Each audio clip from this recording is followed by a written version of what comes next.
আশা করি chicken curry আপনারা অনেকবার বানিয়েছেন, কিন্তু এই পদ্ধতি ফলো করে একবার বানাবেন। এটি সম্পূর্ণ একটা ইউনিক ও নতুন প্রসেসে আমি এই রেসিপিটি আপনাদের কাছে শেয়ার করব।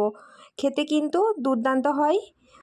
দেখতে পাচ্ছেন আলুগুলো কতটা জুসি ও স্পাইসি হয়েছে, সেদ্ধ কিন্তু খুব সুন্দর হয়েছে।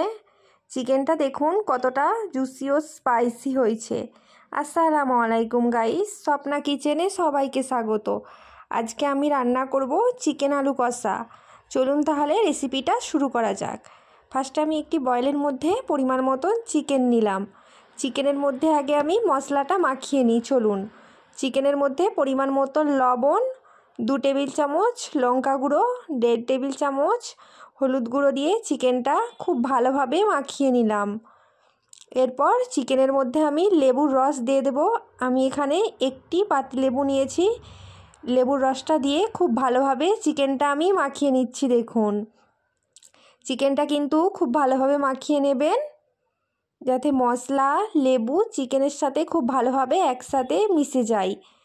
চিকেনটা আমি এরপর রেস্টে রেখে দেব। এরপর একটি বয়েলের মধ্যে ঠিক এই রকম পিস পিস করে আলু কেটে নিলাম। আমি এখানে 4টা আলু নিয়েছি। আপনাদের যতগুলো প্রয়োজন ততগুলো নেবেন, একটাও নিতে পারেন, দুটো নিতে পারেন। আলুর মধ্যে পরিমাণ মতো লবণ, স্যাফরন কালার দিলাম একটু, 1/2 টেবিল চামচ হলুদ গুঁড়ো দিয়ে আলুটা আমি খুব ভালোভাবে মাখিয়ে নেব। এরপর কড়াইয়ে তেল গরম করতে দিলাম। গরম তেলের মধ্যে আমি আলুগুলো ভেজে নেব। দেখুন গরম তেলের মধ্যে আমি আলুগুলো ভেজে নেব। আলুগুলো একবার নাড়িয়ে নিলাম। দেখুন আলুটা আমার ভাজা হয়ে গেছে। ঠিক এইভাবে ব্রাউন কালার করে আলুটা আমি ভেজে নিয়েছি। যেই তেলের মধ্যে আমি আলু ভেজেছিলাম ওই তেলটা অন্য একটি কড়াইয়ে নিলাম।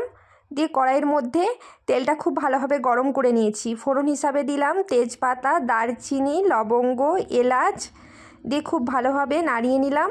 2 মিনিট ভেজে নেব।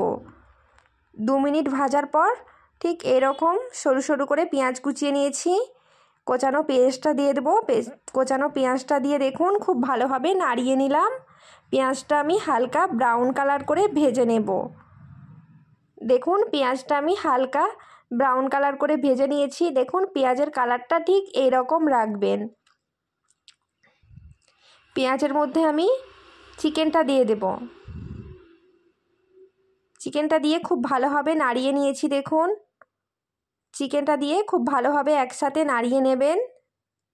চিকেনটা আমি ফার্স্টে 7 থেকে 8 মিনিটের মতন এরকমভাবে কষিয়ে নেব। দেখুন চিকেনের কালারটা ঠিক এই রকম আসলে চিকেনের মধ্যে আমি একটা টমেটো কোচানো দিলাম। টমেটোটা ঠিক এইভাবে ছোট ছোট করে কুচিয়ে নিয়েছি। টমেটো কোচানো দিলাম। টমেটো কোচানো দিয়ে খুব ভালোভাবে নাড়িয়ে নিলাম। দিয়ে আরও 5 থেকে 6 মিনিটের মতন আমি চিকেনটা কষিয়ে নেব। ঠিক 5 থেকে 7 মিনিট পর আমি 3 টেবিল চামচ আদা রসুনের পেস্ট দিলাম। দেখুন আদা রসুনের পেস্ট দিয়ে খুব ভালোভাবে নাড়িয়ে নিলাম। আপনারা দেখেই বুঝতে পাচ্ছেন চিকেনটা কতটা কালারফুল হয়েছে। ঠিক 5 থেকে 7 মিনিট পর দেখবেন চিকেন থেকে তেল ছেড়ে দিয়েছে। এরপর চিকেনের মধ্যে আমি 1 টেবিল চামচ ভাজা জিরের গুঁড়ো আর 1.5 টেবিল চামচ ধনিয়া গুঁড়ো দিলাম। দিয়ে খুব ভালোভাবে নাড়িয়ে নিলাম। অল্প একটু জল দেব। জল দিয়ে চিকেনটা আমি কষিয়ে নেব।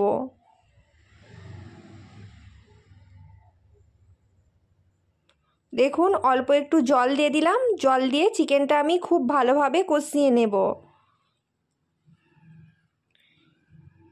দেখুন চিকেনটা আমার খুব ভালোভাবে কষানো হয়ে গেছে। চিকেনের মধ্যে তেল ছেড়ে দিয়েছে। এবারে এভারেস্টের চিকেন মশলা আমি দিয়ে দিলাম চিকেনের মধ্যে।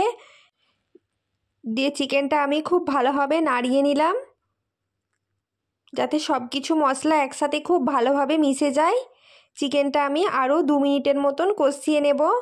দেখতেই পাচ্ছেন চিকেনের কালারটা কতটা কালারফুল হয়েছে। চিকেনটা কষানো হয়ে গেছে।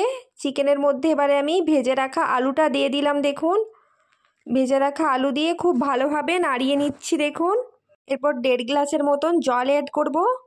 দিয়ে চিকেনটা খুব ভালোভাবে নাড়িয়ে নেব। দেখুন 1.5 গ্লাসের মতন জল অ্যাড করলাম। এরপর কড়াইয়ের ঢাকনাটা দিয়ে দেব। 5 থেকে 7 মিনিট পর আমি রান্নাটা ফুটিয়ে নেব। দেখুন 5 থেকে 7 মিনিট পর রান্নাটা আপনাদেরকে খুলে দেখালাম। দেখুন আলুগুলো কতটা জুসি স্পাইসি হয়েছে, চিকেনটা কতটা জুসি স্পাইসি হয়েছে, খুব ভালো সেদ্ধ হয়ে গেছে। ভিডিওটি কেমন লাগলো কমেন্টে জানাবেন।